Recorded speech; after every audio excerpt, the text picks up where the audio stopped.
What's going on YouTube? It is your boy, and today I want to talk about whole foods.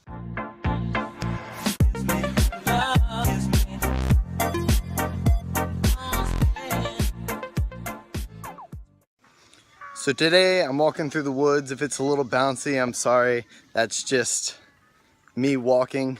But I wanted to talk about something because I mention this in my videos all the time. I always talk about like whole food vegan diet. You know, it's one of the healthiest diets for humans, whole foods. But what does that mean? What is whole food veganism? Because that doesn't really make sense. What's a whole food? Do you have to just pick up a potato out of the ground and eat it? Like, how does this work? So it's kind of confusing.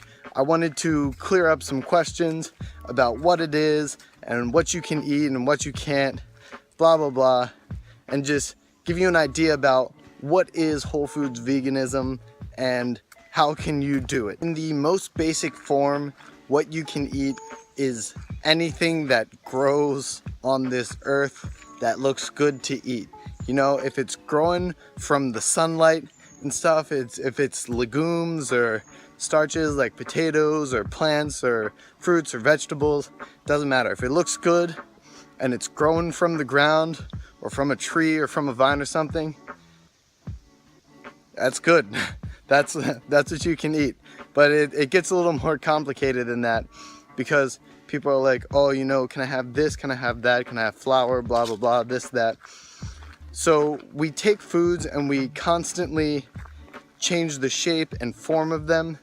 So for example, there are olives. People eat olives, and then people also cook with olive oil.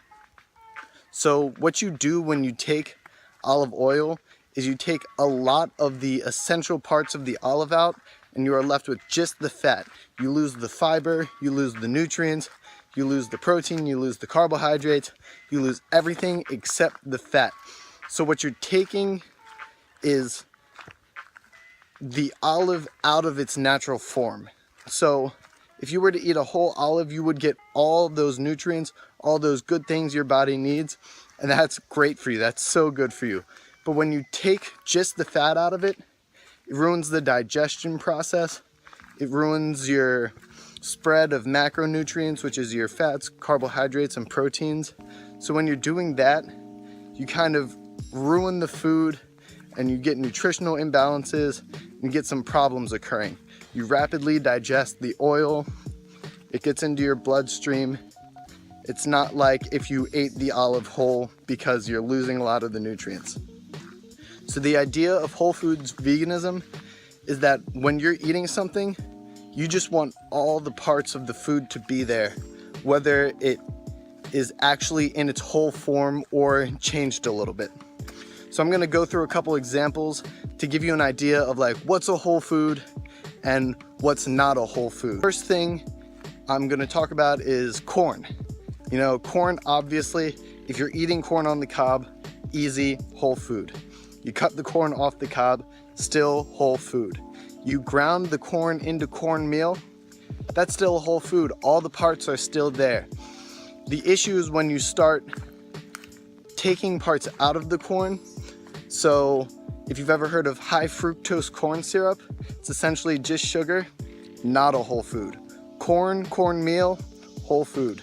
High fructose corn syrup, not a whole food. Dextrose, another sugar that's just taken out of corn, not a whole food.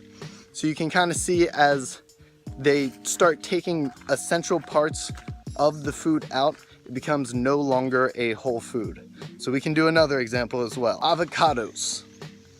Avocado in its whole form, you cut the skin off, you eat it, whole food.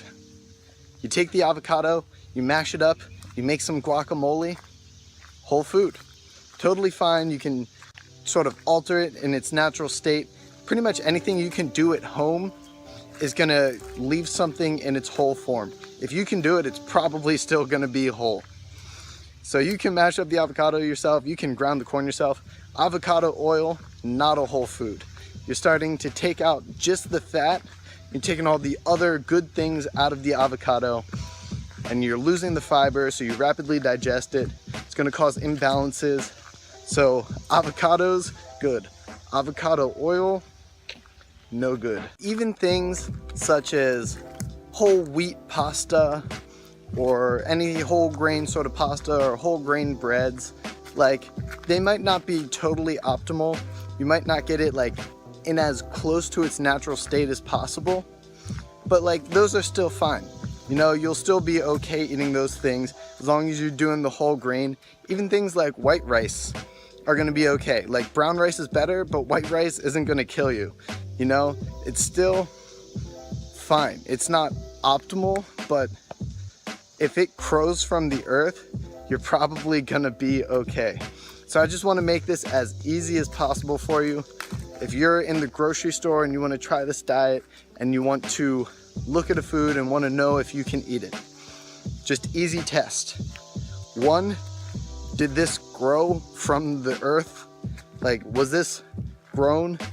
And 2, if it wasn't necessarily grown straight out of the earth, maybe it's sliced potatoes rather than regular potatoes, is this something that I could have made at home if I had that?